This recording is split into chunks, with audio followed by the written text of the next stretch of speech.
नमस्कार मित्रों, history research point पर आप सभी का स्वागत करता हूं। एनसीईआरटी हिस्ट्री क्लास 12 की लेटेस्ट वीडियो चल रहा है। एनसीईआरटी हिस्ट्री क्लास 12 ईंट, मनके और अस्थियां, यह आपका चैप्टर 1 है। एनसीईआरटी हिस्ट्री क्लास 12 भारतीय इतिहास के कुछ विषय भाग 1 के तहत जो भी लोग एनसीईआरटी का कंप्लीट कोर्स ज्वाइन करना चाहते हैं वह लोग हमारे ऑफिशियल व्हाट्सएप नंबर पर मैसेज कर सकते हैं। ऑफिशियल व्हाट्सएप नंबर डिस्क्रिप्शन में है, हमारा ऑफिशियल व्हाट्सएप नंबर, मैसेज कर सकते हैं। और यहाँ पर भी शो हो रहा है 8318397276, यह हमारा ऑफिशियल व्हाट्सएप नंबर है, मैसेज कर सकते हैं। एनसीईआरटी कंप्लीट कोर्स 1499 रुपए का है। और आइए शुरुआत करते हैं। ईंट, मनके और अस्थियां से संबंधित यह आपका चैप्टर है और यह आप लोग देख रहे हैं। और जहां से हम समाप्त किए थे वहीं से शुरू करते हैं। यह लेक्चर संख्या 2 है, ईंट, मनके और अस्थियां। मोहनजोदड़ो का शाब्दिक अर्थ क्या है? यहां से प्रश्न हमेशा आता है कि मोहनजोदड़ो का शाब्दिक अर्थ, जो सिंधु घाटी सभ्यता का एक प्रमुख स्थल है मोहनजोदड़ो, इसका शाब्दिक अर्थ क्या है? तो मोहनजोदड़ो सिंधी भाषा का शब्द है जिसका अर्थ होता है मृतकों का टीला, यानी मुर्दों का टीला, प्रेतों का टीला, या सिंध का बाग या सिंध का नगलिस्तान भी मोहनजोदड़ो को कहा जाता है। और शाब्दिक अर्थ अगर होगा तो वह मुर्दों का टीला या मृतकों का टीला भी कहा जाता है। मोहनजोदड़ो हड़प्पा सभ्यता के 2 प्रमुख शहरों में से एक है। हालांकि मोहनजोदड़ो सबसे प्रसिद्ध पुरा स्थल है। सबसे पहले खोजा गया स्थल हड़प्पा था। मोहनजोदड़ो 2 भागों में बटा हुआ है। पुरातत्वविद ने इसे विशेष रूप से दुर्ग और निचला नगर, देखिए मोहनजोदड़ो जो शहर है वह 2 भागों में बटा है, एक दुर्ग नगर और एक निचला नगर। जो दुर्ग नगर है यह ऊंचाई पर है और निचला नगर जो है आपका, मतलब कि यह आपका निचला नगर है और यह ऊंचाई पर है और यह आपका नीचे वाले स्थान पे है। और यह भाग जो आपका दुर्ग पड़ेगा यह पश्चिमी भाग पड़ेगा। पश्चिमी भाग जहाँ शहर की संभ्रांत जनता समाज के जो उच्च वर्ग के लोग रहते थे वह दुर्ग वाले भाग में रहते थे और निचले भाग में आम नागरिक रहते थे। दुर्ग जो था वो पश्चिमी भाग में था और आकार में छोटा था। यहाँ पर संभ्रांत लोग रहा करते थे, समाज के उच्च वर्ग लोग रहा करते थे। दुर्ग को चारों ओर की दीवारों से घेराबंदी भी किया गया था। दुर्ग को चारों ओर से किलाबंदी की गई थी, घेराबंदी की गई थी। यह दीवार उसे महासभा शहर से अलग करती थी। ठीक है, यह दीवार जो है निचले शहर से अलग करती थी उसे। कुछ स्मरणीय तथ्य सिंधु घाटी सभ्यता से संबंधित, इस पूरे चैप्टर से संबंधित हम लोग देखेंगे। हड़प्पा संस्कृति को सिंधु नदी की घाटी में फैले होने के कारण सिंधु घाटी की सभ्यता कहते हैं। पुरातात्विक संस्कृति शब्द का प्रयोग पुरावस्तुओं के ऐसे समूह के लिए करते हैं जो विशिष्ट शैली के होते हैं और सामान्यतः एक साथ एक विशेष भौगोलिक क्षेत्र और कालखंड से संबंधित पाए जाते हैं। इस सभ्यता का नामकरण हड़प्पा नामक स्थान, जहां पर संस्कृति पहली बार खोजी गई थी, उसके नाम पर इस सभ्यता का नाम रखा गया था। हड़प्पा संस्कृति के 2 प्रसिद्ध स्थल हड़प्पा और मोहनजोदड़ो हैं। हड़प्पा सभ्यता की खोज 1921-22 में दयाराम साहनी ने किया था और राखलदास बनर्जी ने 1922 में मोहनजोदड़ो का खोज किया था। और किसके निर्देशन में यह खोज हुआ था? भारतीय पुरातत्व विभाग के हेड सर जॉन मार्शल के निर्देशन में। हड़प्पा का काल निर्धारण 2600 से 1900 ईसा पूर्व, यह आपका काल निर्धारण है। हड़प्पा सभ्यता की जानकारी के प्रमुख स्रोत क्या है? तो खुदाई से मिली इमारतें, मृतभांड, औजार, आभूषण और मूर्तियां और मुहर है, यह हड़प्पा सभ्यता की जानकारी के मुख्य स्रोत हैं। ये सब सारी चीजें हड़प्पा सभ्यता में मिली हुई थी। हड़प्पा सभ्यता का विस्तार क्षेत्र कहां से कहां तक यह सभ्यता था? तो अफगानिस्तान में, जम्मू में, बलूचिस्तान में, गुजरात, राजस्थान और पश्चिमी उत्तर प्रदेश, ये सारा इलाका जो था यह हड़प्पा सभ्यता में पड़ता था। मतलब यहाँ से हड़प्पा सभ्यता के प्रमुख स्थल प्रकाश में आए हैं।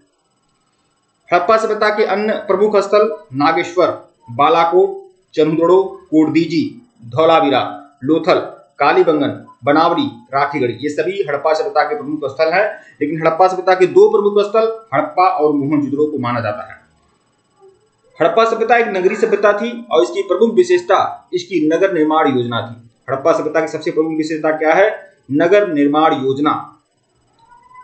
तो यह चीजें ध्यान में आप लोग रखिएगा। हड़प्पा सभ्यता की बस्तियां 2 भागों में विभाजित थी, दुर्ग और निचला शहर, दुर्ग और निचला नगर। निचला शहर आवासीय भवनों के उदाहरण प्रस्तुत करता है तथा दुर्ग पर बनी संरचनाओं का प्रयोग संभवतः विशिष्ट सार्वजनिक प्रयोजनों के लिए किया जाता था। जो दुर्ग पर जो संरचना थी वह विशिष्ट सार्वजनिक प्रयोजन पर ही दुर्ग वाले संरचना का प्रयोग किया जाता था। और यहाँ समाज के जो संभ्रांत लोग रहते थे वो दुर्ग वाले हिस्से में रहते थे।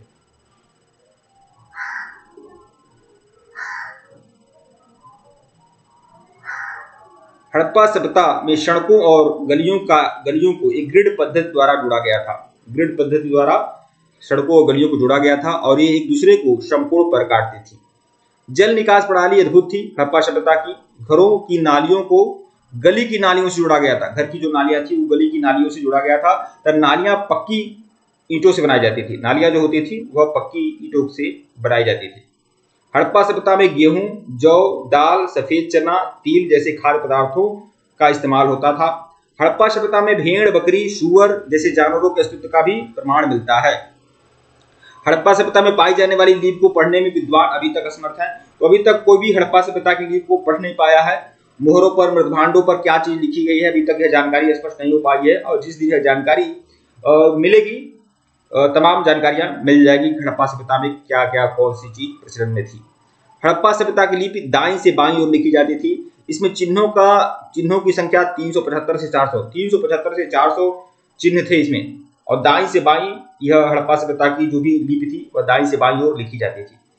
हड़प्पा सभ्यता में बाट का प्रयोग संभवतः आभूषणों और मनकों को तौलने के लिए किया जाता था। सामान तौलने के लिए आभूषण और मनकों को तौलने के लिए बाट का प्रयोग किया जाता था, जो चट पत्थर नामक पत्थर से बनाया जाता था। जो बाट बनाए जाते थे आभूषण और मनके के को तौलने के लिए वह चट पत्थर से बाट बनाए जाते थे और बाटों के निचले मानदंड द्विआधारी थे।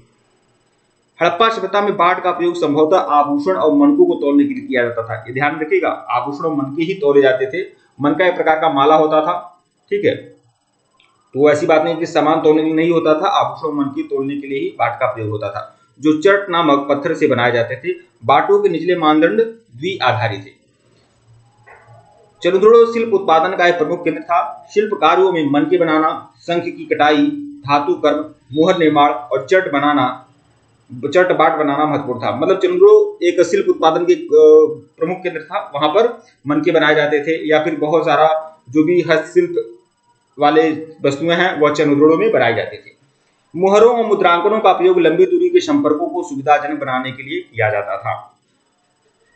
हड़प्पा सभ्यता में मिले सौधानों में आमतौर पर मृतक को गर्तों के नीचे दफनाया गया। जो सौधान होते थे, मृतक को दफनाया जाता था, वह गर्त के नीचे दफनाया जाता था, मतलब गड्ढे खोदकर दफना दिया जाता था। इनके साथ मृदभांड के अवशेष भी मिले हैं। बहुत सारे जो शवों को दफनाया जाता था उनके साथ मिट्टी के बर्तन भी रखे जाते थे, ठीक है। और कुछ लोग मिट्टी के बर्तन रखते थे जो गरीब लोग होते थे, और कुछ धनाढ़ लोग होते थे धातुओं के बर्तन, सोने चांदी के बर्तन रखा करते थे। तो सौधानों के अध्ययन से सामाजिक और आर्थिक भिन्नता का भी पता चलता है, ठीक है। क्योंकि सौधान में बहुत सारी दैनिक उपयोग की वस्तुएं होती थी, तो जो इससे यह पता चलता था कि कौन सा व्यक्ति कितना अमीर था। जो अमीर व्यक्ति होता था, धनाढ़ लोग होते थे, वह बहुत कीमती वस्तुएं सौधान में रखते थे। हड़प्पा सभ्यता में भोजन सामग्री देखेंगे। हड़प्पा सभ्यता में भोजन सामग्री कैसी थी? तो हड़प्पा शहरों के लोगों के लिए भोजन की निम्नलिखित सामान उपलब्ध थे। देखिए, अनाजों में गेहूं, जौ, मसूर, मटर, ज्वार, बाजरा, तिल, सरसों और राई, चावल आदि का प्रयोग लोग करते थे। अगर मांस में देखा जाए तो बहुत सारे मवेशियों को, भेड़, बकरी, भैंस, सुअर आदि का मांस ये खाते थे। हिरन, सुअर, घड़ियाल आदि जैसे जंगली प्रजातियों का मांस भी यह खा लेते थे, ठीक है। और पौधे और उनके उत्पाद का भी हड़प्पावासी सेवन करते थे।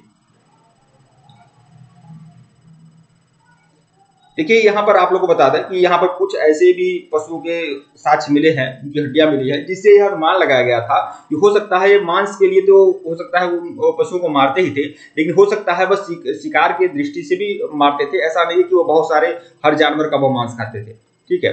तो जानवरों को, जंगली प्रजातियों के मांस के बारे में हमें यकीन नहीं है कि हड़प्पा ने इसे कैसे प्राप्त किया है, लेकिन हम अनुमान लगा सकते हैं कि यह या तो शिकार समुदाय हो सकता है, या शायद कुछ हड़प्पा निवासी स्वयं ही इन जानवरों का शिकार करते थे। सौधान से सामाजिक स्थिति की जानकारी, जैसा कि हमने बताया भी था कि सौधान होता था, लोगों मतलब शवों को दफनाया जाता था, तो उनके साथ दैनिक उपयोग की चीजें भी रखी जाती थी। तो जो धनाढ़ लोग होते थे उनके सौधान में कीमती चीजें रखी होती थी, और जो निर्धन लोग होते थे उनके धनाढ़ में मिट्टी का बर्तन या कुछ थोड़ी बहुत सस्ती चीजें रखी जाती थी, ठीक है। तो सौधान से सामाजिक स्थिति की भी जानकारी होती है।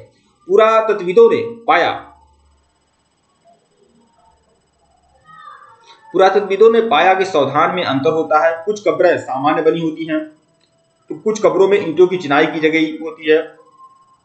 यद्यपि हड़प्पा निवासियों ने शायद ही कभी अपने किसी की मृत्यु के साथ कीमती सामग्री को दफनाया था। देखिए वह हड़प्पा निवासी क्या बोलते हैं, बहुत दफनाते तो दैनिक उपयोग की चीजें तो रखते थे, लेकिन ऐसी बात नहीं है, बहुत ज्यादा ऐसा नहीं कि बहुत ज्यादा कीमती चीजें वो रखने के पक्ष में नहीं थे। जैसा मेसोपोटामिया की सभ्यता में, मिस्र की सभ्यता में सावधान में बहुत कीमती कीमती चीजें रखी जाती थी, लेकिन यहाँ पर केवल एक परंपरा का पालन बस किया जाता था। हालांकि कुछ कब्रों में मिट्टी के बर्तन, गहने और आभूषण शामिल थे जो अधिकीमती पत्थरों से बने थे। ठीक है। हड़प्पा सभ्यता में जल निकास प्रणाली। हड़प्पा सभ्यता में जल निकास प्रणाली कैसी थी? तो ऐसा प्रतीत होता है कि पहले नालियों के साथ गलियों को बनाया गया था। नालियों के साथ गलियों को बनाया गया था, फिर उसके साथ घर बनाए गए थे। प्रत्येक घर के गंदे पानी की निकासी एक पाइप से होती थी जो सड़क और गली की नाली से जुड़ जाती थी। देखिए घर में नालियां होती थी और घर की नालियां क्या होती थी? सड़क के नालियों से जुड़ जाती थी। शहरों में नक्शों से जान पड़ता है कि सड़कों और गलियों को लगभग एक ग्रिड प्रणाली से बनाया गया था। सड़कों और गलियों से गलियां जो थी एक दूसरे को संपूर्ण पर काट देती, इसे ग्रिड प्रणाली कहते हैं। ठीक है। जल निकास की प्रणाली बड़े शहरों तक ही सीमित नहीं थी, बल्कि यह कई छोटी बस्तियों में भी दिखाई पड़ती है। उदाहरण के लिए लोथल में आवास के बनाने के लिए जहां कच्ची ईंट का प्रयोग किया जाता था, वहीं नालियों के लिए पक्की ईंट का प्रयोग किया जाता था। मतलब लोथल में जो आवास होता था, घर होता था, वो कच्ची ईंट से बनाया जाता था, लेकिन नालियां जो होती थी वह पक्की ईंटों से बनाई जाती थी। तो जल निकास प्रणाली एक तरह से बहुत ही अच्छी थी और घर की नालियों को सड़क की नालियों से जोड़ा जाता था।